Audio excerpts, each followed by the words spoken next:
You know, Sean, every one of these crises you mentioned were created by Joe Biden. Joe Biden is a human pandemic. That's exactly what he is. From the border to the currency to inflation, the price of food, the price of gasoline, the price of toys and plastics and steel. Go right down the list. He has opened the Pandora's box to inflation, and that is a hell of a tough box to shut.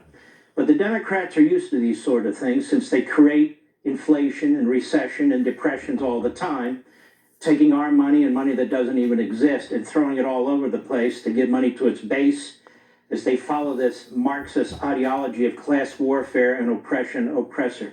I want to talk about Israel for a minute. Donald Trump was the biggest defender of Israel in the history of the Israeli state. Obama and Biden were the worst allies that Israel ever had. And they sided frequently with Israel's enemies. In fact, they cut off the supply of arms to Israel when Israel was under attack at one point. They gave the most heinous speech on their way out against the state of Israel, and they treated the prime minister like crap. Donald Trump changed all that. In September, just 7 or 8 short months ago, peace was breaking out. Peace deals were being signed on the south lawn of the White House. Israel was on the precipice of having a peace agreement with Saudi Arabia. Now look. Biden comes in and he has surrounded himself with more Israel haters than there are fans in Yankee Stadium. They're Obamaites and worse. And what do they decide to do? Immediately give hundreds of millions of dollars to the Palestinians, which Trump had cut off, because they wouldn't commit to not using the money for terrorism. What else do? They're looking to fund and support the Iranian regime, which is trying to have long-distance missiles with nuclear warheads that can not only hit Israel, but the United States. This Iron Dome stops about 90% of the missiles. Can you imagine if one nuclear missile gets through? Well, our enemies see this. Joe Biden is the greatest president, not for our allies, but for our enemies. Hamas sees it, Islamic Jihad sees it, the Palestinian terrorists see it. That's why they're doing what they're doing.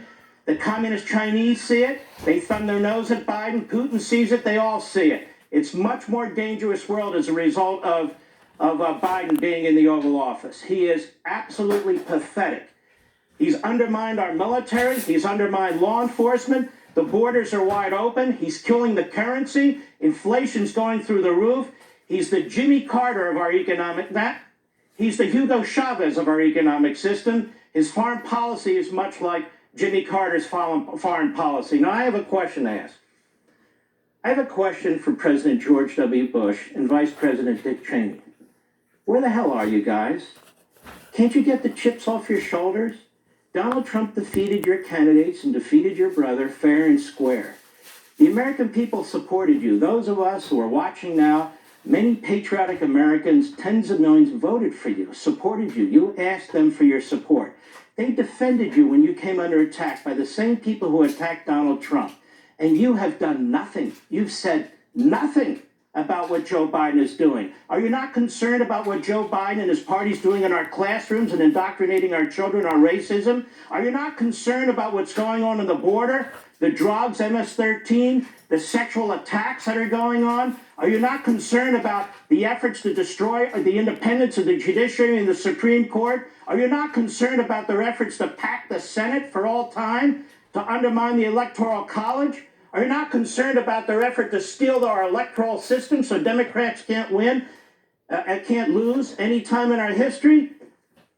Where are you, George W. Bush? Where are you, Dick Cheney? George W. Bush, there's a big article about how he's best friends with Michelle Obama. Have you read her tweets about how she hates America? Why don't you speak up?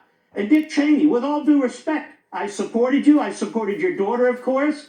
Your daughter, does she not see what's going on in this country? That we're facing these forces that seek the destruction of our system, our economic system, our immigration system, that she has such a hate on for Donald Trump and Donald Trump's supporters, that they had to remove her as the third top Republican in the Republican leadership because she wasn't leading?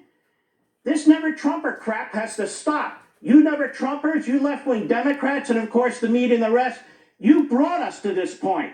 This country was flying high. The economy was turning around. The borders were secure. Our military was being reinforced. Our cops were respected. everything that could go wrong is going wrong. Not because of nature, not because these things are just happening, but because the Democrat Party is ruining this country, and the guy in the Oval Office is ruining this country. One final word to you, Joe Biden. The Israelis have been hit with 1,500 missiles produced by the Iranians. They're aiming at their population centers, whereas the Israelis are trying not to.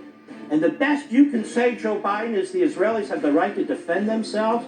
The Israelis don't need you, who've been in Washington for half a century, to tell them that they have a right to defend themselves. The Jews have been defending themselves for 4,000 years without your permission. Why don't you state out front tomorrow, we stand with our ally Israel and against the terrorists who are shooting missiles against them. Why don't you tell Tlaib and Omar and AOC in your party, these anti-Semite Marxists, why don't you lecture them about what they're having to say and so forth? Where is the Democrat Party today?